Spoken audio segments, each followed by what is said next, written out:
All right, check this out. Hopefully, this is going to be my, well, whatever it is, last couple of days of capture, what have you. Um, but this is for my two non-painting knucklehead buddies. Well, I don't have any buddies, but one guy been great to me for many, many years, known me since I'm a kid. I like to call him Mr. Happy. Um, and he's only done one wrong thing to me. Nail light. Um, and another guy I know for about 15 years, super soft guy. Um, he's another non-painting knucklehead. And I will tell you that these are two people that can honestly say that every one of my stories is true, and they're going to believe it 1,000 times over. And so I am going to tell you about my last 2 days at my new job. And this is going to blow I thought I topped them all as far as people being fucked up and greedy. All right. And let me preface everything by saying, yeah, I'm always right. So now, check this out. A couple of days ago, um, I'm standing at the corner of the Quick Check because my phone's been shut off. So I'm staying there by there overnight to get Wi-Fi in Copeg, and instead of the beach. And so I hold up a sign. I have in the past says salesman, funny, needs honest, no scam job, needs daily pay. And of course, I wrote homeless also. So I was standing, and I got to tell you, see, I just got to go off on fucking tangents. It's a shame. It's a shame on all yous, on just 99% of you. And this has been for years upon years upon years.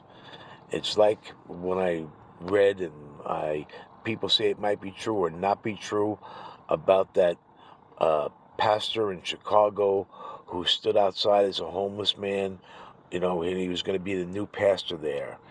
And before he went up to be the pastor, he stood outside as a homeless person as people were entering the church, and it was full church, and not one of them offered him anything, nothing.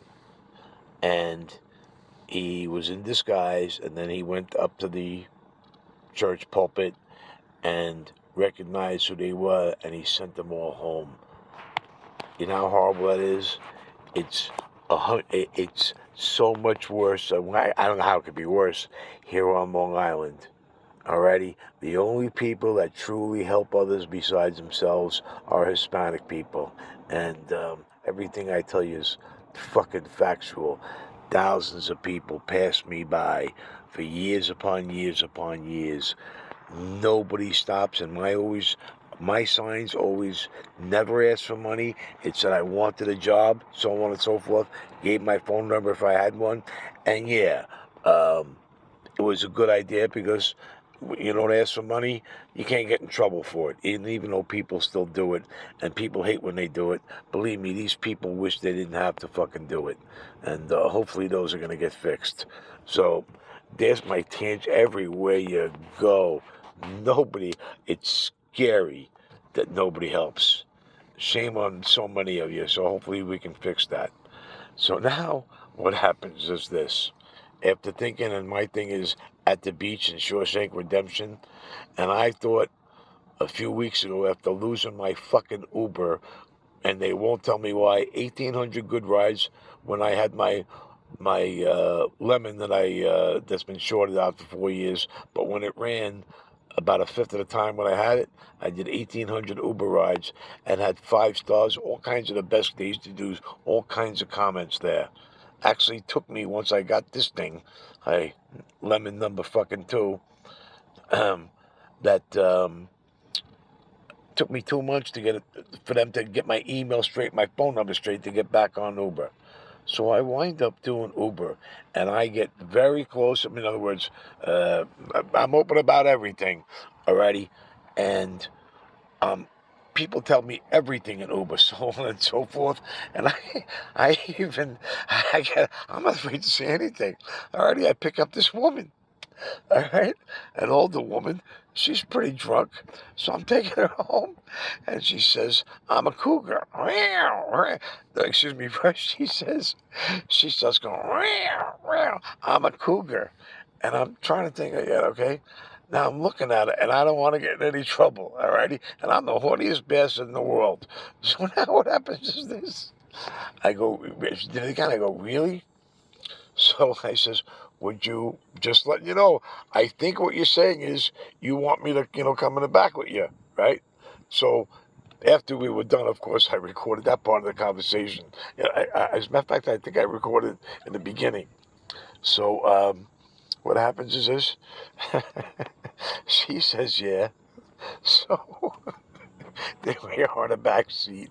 That was one.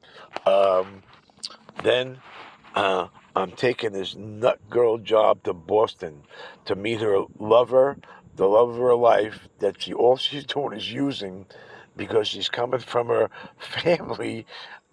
She was living at her ex-husband's house with her ex-husband's father. But her ex-husband was the love of her life. But now she's going up to this Boston guy who loves her, madly in love with a guy, in love with her.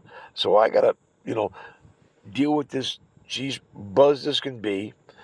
Now I start driving, and now I'm calling the new guy in Boston. This is from Long Island, and she's speaking to him. Oh, I can't wait to see you. So on. Then she tells me the truth. All right, well, she didn't even really. Basically, I told her, okay, because she says, well, the real true love is my ex-husband. So I said, so what you're doing is this. And I said it for about a half hour, 40. You're doing the wrong thing. Much as I want the fare to freaking Boston, I need the money, so long as one I ever had. I said, you're really fucking the guy because he loves you and he thinks his dream is coming true, that, you're going to be there, forever and ever. You're leaving a husband and he's going to take care of you. So now what happens is this. She's, talking about this, that, the other thing, and I got to try to keep her calm because there's traffic. So finally we talk, and I convince her how wrong she is, to go into the new guy. I'm telling her, we'll turn around, So guess what? Alrighty, we're stuck in traffic, and we're talking. She says, traffic isn't moving. How long is it? How long is it? It's like the kids in the back of the car. How are we there yet? You're that nonstop. Then she says to me, we're like stop dead. She says, do you want to pull over and have sex? I swear to God. All right. So I said, of course. So now what happens is this, we do, and, when we're done now, as soon as we're done, I start to record, not pictures of her, but I start to record because she says to me, do you think we can do it in 20 minutes? And I said, well, depends on traffic. I'm an old Scorpio, so I can still do it twice in an hour. So, and we're laughing, and all of a sudden, and I recorded that, right? So all of a sudden, maybe a half hour goes by, and she started, let me out of the car, let me out of the car. I got to get out of the car. I'm going, oh no, here we go. So now I get the fucking boyfriend, all right, that she's going to on the phone, all right, because he also stuck for 20 minutes we were in traffic, to talk her like an hour and a half straight on the phone the whole way there. And thank God she got out of the car. But I don't think she did it. There's been a bunch of other ones. And what am I doing? What the fuck? I'm just waiting to tell you about the last 3 days of my last 2 days of my new job. Alrighty, are beyond comprehension. But I'm gonna go back to the Uber fire because they will not tell me what I did. Um, a lot of people confided me. There was a girl in Levittown that got a.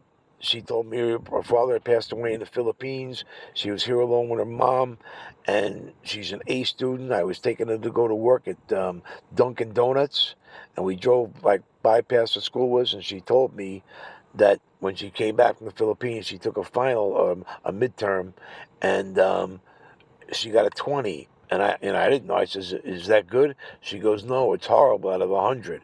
And she was really upset. And she told me the story. And I said, "Listen, I'm going to do something, not violent, so on and so forth."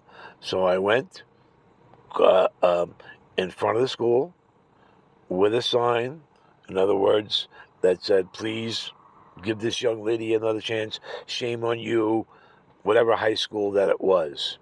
And of course, about an hour and a half went by. Police officer came by, and I had called the police department before I went there because I wasn't sure what the laws were as far as like picketing or holding a sign by a school, and they told me what it was. And all right, and the sign wasn't offensive or anything like that. So all of a sudden, and all right, and listen, all right. And then another cop comes by. I was there for about 2 hours. A couple people came over, didn't bother anybody. The kids were looking at it, and all I asked the kids was to, please, reach out to your teachers and help this girl. She's all alone here. And uh, so the next day, the cop let me go, of course. The next day, the young lady, I don't know who spoke to her, but she emailed me something, or she left and said, "Thank you very, very much. It was a whole misunderstanding," so on and so forth. I hope you didn't embarrass me in front of my teachers, and I wrote her back a long letter that she should be happy in life, so on and so forth, that she's a great girl, going to do good things, and she won't hear from me again. Now, I don't know if that was one of the things, because about I lost it 2.5 months ago, so about 6 months ago or 5 months ago, I got a letter from, I got a no reply thing. They won't tell you what you did wrong. That I had uh, two somethings, and that I should be on the lookout. You could lose your. They wouldn't tell me what it was, and it could have been again um, a couple a couple of wild ones, but um, there was also um, a, a temple that I went to for help after I was beaten up the first month after the pandemic, and I went there for help. And shame on this temple. I'm a Jewish guy. I had to take a bus and then walk 2 miles. The month after the pandemic started, I had gotten beaten up trying to collect money that some company owed me, and what happened was I got to the temple. Of course, there's only one person inside, and I explained to him I'm a Jewish guy. My father's a president of the temple. Um, you know, uh, two different temples. We weren't rich or anything. None of my family was bar mitzvah, my brother and I, and certainly not my sister. So we were as reformed as can be. But my parents, everybody loved them. They were great people. But I explained to him about that, and I said, I have no criminal record. I don't do drugs. I can't get help. Social service is brutal. I'm hungry. I'm living in a junk car that nobody will help me get my money back from. I bought it certified. I've been living it off the road for 4 years. So the lady said, the rabbi isn't in. She'll call you in a couple of hours. So again, middle of the pandemic, so on and so forth, a month after, the rabbi calls me back, and I tell her the whole situation. She tells me to go to a soup kitchen. And I said to her, as politely as possible, I said, you know what? Shame on you. I said, I told you this whole thing. I said, I didn't ask you for a lot of money. I said, I needed help with a lawyer, maybe some money to get some food, um, and some clothes, whatever it might be. And I said, I'm in no trouble. I need the lawyer to help me collect things and so on and so forth, file some lock lawsuits. And she didn't want to hear about it. And I called the temple twice back, politely as I could. And again, I said, shame on you, and you never even reach out to me afterwards. And what had happened was, I get these two lovely young girls in my car, and we start talking, so on and so forth. And um, I guess they were about 18 or 19. And all of a sudden, it turns out that they're Jewish girls, and that's their temple. And that's the rabbi. I don't even remember the rabbi's name, whatever it is. So I go, really? And it was weird because they actually, they were very, very nice. And I said, well, I got to be honest with you. All right. That, not everybody's great. And I told them to start with the rabbi. And I said, your rabbi should be ashamed. Totally ashamed. And I don't know if she called. Then what happens is this. Alrighty? Check this out. I get a girl. I live in a car. I get a girl I pick up in Lindenhurst. Going to another place in Lindenhurst. Very horribly unattractive, kind of scary looking, heavy-set girl. Weird kind of face. So I'm taking her from maybe a mile away at like 2 o'clock in the morning. She's got to go pick up her shopping bags from a friend. Whatever, okay, who cares? So all of a sudden, knock on the door. So she comes out with a shopping bag. And, all right, whatever is your business. So now she's in the back, and my sleeping bag is piled up. I got a Jeep Grand Cherokee. Yeah, one other thing. 5 quarts. So please, nothing works on this thing. So anyhow, how about the other car I lived in for 4 years? It didn't move already. The seat was set back. The seat didn't move at all, and I'm sleeping in like a half recliner. And now this thing, after I had it a month, that part's broken, and they said it's not. Then they wouldn't fix it. Scary, but that aside. So anyhow, this girl's weird, and I remember she had like her arm draped across the backrest. Just happened to look, and then all of a sudden, I don't know how it didn't slice my fingers off. The next morning, I take a sleep, and all of a sudden, I feel myself something poking me in my ass, and all of a sudden, I don't know why I didn't just go. Usually I just go grab it, and all of a sudden, I feel it. It's 2 fucking razor blades. Now, she's the only one who could have done it. All right? Believe me, but not even a contest. So now check this out. I call Uber. I explain to them 3 times what happened. This the girl, so on and forth, so on. Okay. Well, there's really nothing we can do about it. I swear that's what they said. All right? I got recordings of everything. So now, what happens is this. I call the police department. All righty? I spoke to the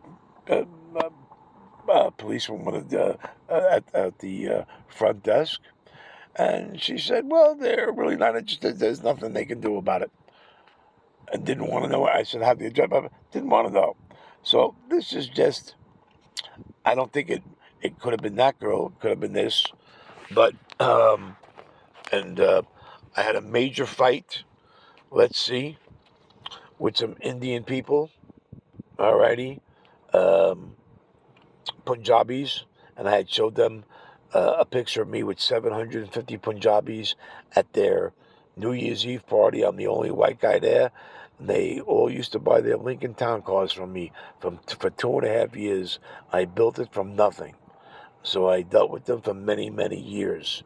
And also when I was homeless, living, I would, by my junked car, there was a gas station around the corner that I would go stay by a lot, with a sign. They'd let me stay there. And I'm there 5 years. Every time I got food stamps and money, I spent tons there. I think twice they gave me refills on coffee.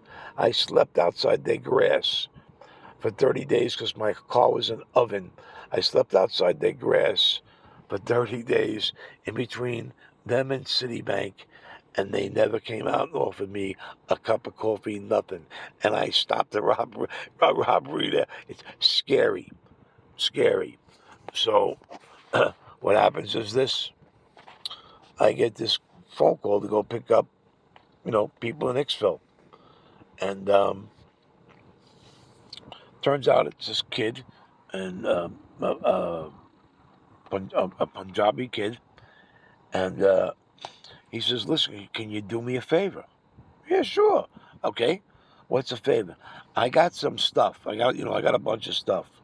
Now, him and his buddy packed my car, and where there wasn't an inch left of, when I tell you an inch, he was scrunched up across my back seat. All right, scrunched in. And his other friend had to make a stop, and he was going to meet us there. Maybe when it was right in the beginning of the city, Queens, I believe, whatever it might have been. So I said, listen, you got to realize one thing. All right, this is not normal. Okay, just give me, all I want is $20. That's it. All right, as far as the tip. And I carried all this shit in. Yeah, don't worry about it. You got to give it to me now. Oh, shit, I don't have it. When we get there, the guy will have it on my, okay? And his other buddy, yeah, you got nothing to worry about. So I'm driving there. Okay, the kid is scrunched up. And check this out. I get out. I unload the whole thing, help him. His buddy shows up. All right, listen, you guys got my 20? Do you take, and I told him, got to be cash, you got to be kidding. All before, do you take Zelle? Or I go, what are you kidding? We had this discussion. Well, listen, I only have, I think I only have this streak. I go, listen, are you fucking kidding or what? All right? Give me my $20. How dare you? That's why I wanted it up front. Look what I did for you. Could you be? And I showed you the picture of me with all your relatives. And how do you do this? So, what I said to him, I got in my car, and now I'm yelling at him. And I told him, I said, I hate 90% of you men. Okay? I do. All right? And I don't mean it. I wish everybody well. But the way they treated me, okay, and always have, brutal selling cars. But they've come to a different country. This is how they're taught. To me, they should be, hopefully taught differently, that we should all join in together. All right? Can't be easy, but they speak the language very well, so on and so forth. I hate the fact that I think it's horrible that when I'm at the beach and I see these women that, that, and all these girls and their kids having fun in the water, and they have to wear the full cloaks and the veils. I think it's horrible, horrible, horrible, and we shouldn't allow it here and let them phase that out. Alrighty? I hate that. That's so sad. So now, I don't know if they called, but here's another one. I get this beautiful, beautiful Hispanic girl in my car, 25 years old. Oh, what do you do? She says, I'm au pair. Oh, really? No kidding. How do you like it? Well, I take care of 3 kids, and I stay over 5 nights. All right, and I take care of the family, take care of the kids. I'm there all the time. All right, but but I do get 2 days off. For my own. No kidding. So we get to talking. How much do you make? Now, this is what happens. I'll ask 100 of you, 1,000. What do you think this girl makes for taking care of 3 kids? The parents aren't poor, all righty? Nothing like that, all righty? And doing everything for 5 nights. People say, I don't know, 1,000, 1,500, you know, whatever it might be, or more. 900, the least. She makes $200, and she has to pay for Uber. And so, of course, I said, and I admit I do all these things, so everything's for the great guy I am, and I can fix everything. And I don't think I can fix everything, but I can fix a lot. So now, once just give me the opportunity. So now what happens is this. I say to her, are you being held against your will? No, no, no, it's nothing. It's called au pair care. All right, you sure? And I told her, I go, listen, that's horrible, and I promise You sure not be? And I promise you, I will definitely look into this because that's 1,000% wrong.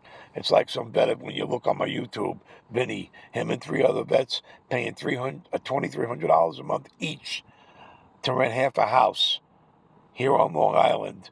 Alrighty, 10,000 to rent half a house, sharing a kitchen and bath. 4 vets, nobody would do shit to help them. I made all kinds of calls. Now, beaten path. Oh shit. So now, oh man, I don't remember where I was. What a shocker! I'm up on 40-something hours. Yes, with the girl. So now what happens is this. About 2 weeks later, I get again a beautiful, beautiful Italian girl with the best accent. It was the greatest thing in the world. So like, I couldn't get over how great she was with her accent and polite and very, very pretty. Same freaking deal. And then I'm saying, okay, again, you being on same deal. Now, her company was Carol Pair or whatever it might be, a little different than the first one. And then what happened was this. I get a German girl in my car. And the same exact thing. And finally I told her, listen, alrighty, I know you want to be here, this, that, the other thing. You're being